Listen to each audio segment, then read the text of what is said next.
Brooklyn Independent Television. You may have an elderly parent or grandparent, or maybe you're at an advanced age yourself. In any case, home for a senior citizen may not always be a safe haven.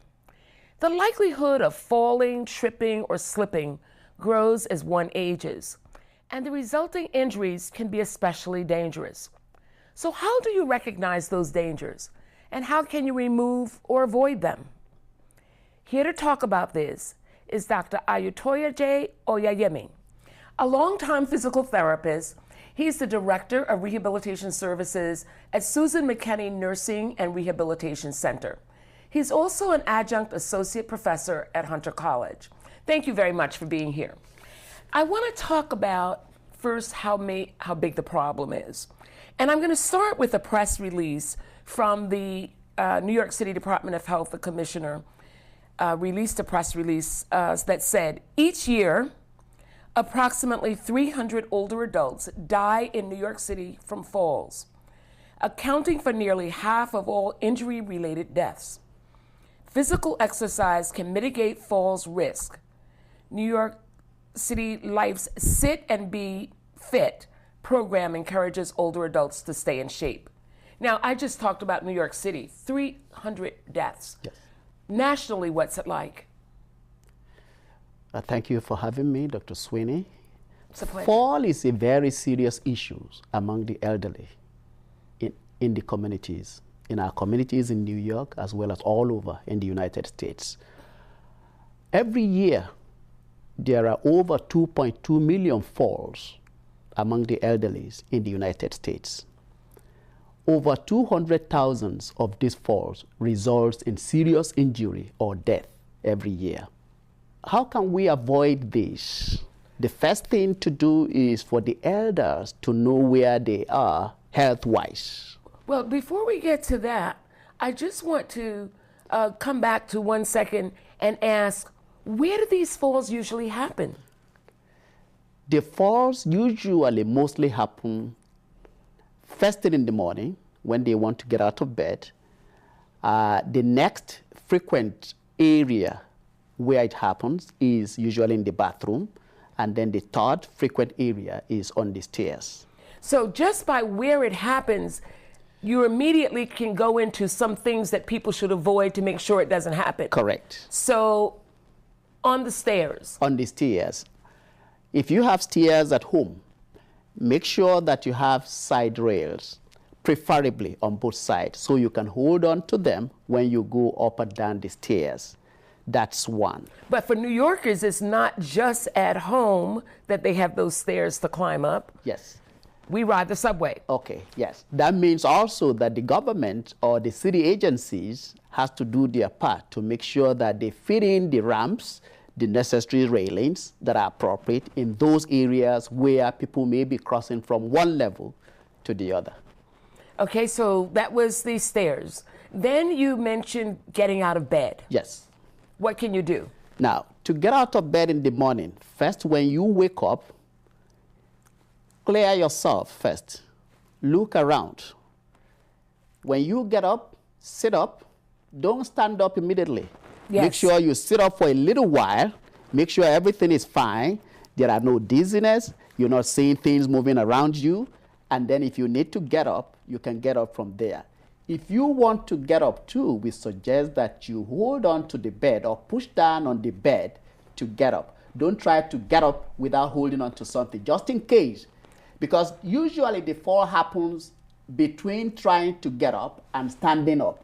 Okay. It is that transition that usually results in falls in the elderly in the morning. You know, the other point to make about that has to do with medications. Yes. And what happens to the elderly when they're on blood pressure medicines and various other medications that could alter their level of consciousness when they wake up. To tell you the truth, there are very few elders that are not on more than 4 medications.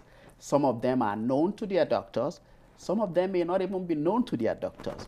All elders will usually be in at least 4 or 5 medications. Now, medications interact with each other. When Yes. you do that, they can cause dizziness, they can cause elders to lose balance and fall. it's very, very important that they consider the medications that they take and make sure their doctors know about all the medications they take, so that some of them may need to be taken out. That's right. Some of them they don't need anymore. Some of them the dosage may need to be increased and so on. You know, the other point that I want to make is you said in the morning when they get out of bed to go. But I know from experience, people get out of bed in the middle of the night. Yes. Then what do they do that makes them fall? Okay. Now, elders usually get out of bed in the night for a purpose. Usually they want to go to the bathroom. Now, we can't say elders don't get up anymore in the night to go to the bathroom, but there are remediations to that. Yes. If there are things that you can do around the bed in form of maybe bedside commode or like a urinal, maybe that will be better for you. If you are able to do it, surely, for sure, we're not saying don't do it, but it is recommended that you take care of yourself, know who you are, make sure some of those conveniences are, are around to help you. It's better to be safe. Well, the thing is one thing that I find that people don't do enough is put the light on. For some reason, people want to go to the bathroom in the dark, and that's one thing that they should definitely not do. Sure. Now let's get to the bathroom, which is not only bad for you falling because a fall is bad, but the things in the bathroom can make it even worse. Yes. What can they do to protect themselves in the bathroom? Elders using bathroom, if they have to go into the tub, I strongly recommend that they install grab bars around the bathtub. That's one. Number two, I recommend strongly that elders don't stand up bathing. I recommend that they sit down. So they should get a top bench or a top chair low enough to get into their tub. They can sit easy, get into the tub, sitting down, and then they can shower. And not lock the door when they go in. And not lock the door when they go in. Now let's just fast forward ahead to, when you are thinking about getting older, which many of us don't do until we're almost there, there are things that we do for our financial health. Yes. What can we do for our physical health that would help to mitigate falls? Lots of things. When you are 50, 55, begin to consider taking calcium with vitamin D. Calcium and vitamin D. Yes, but I would recommend that you clear that with your physician before you begin to take it, but it's strongly recommended that elders begin to take care of their health from then. Physical activity, very, very important.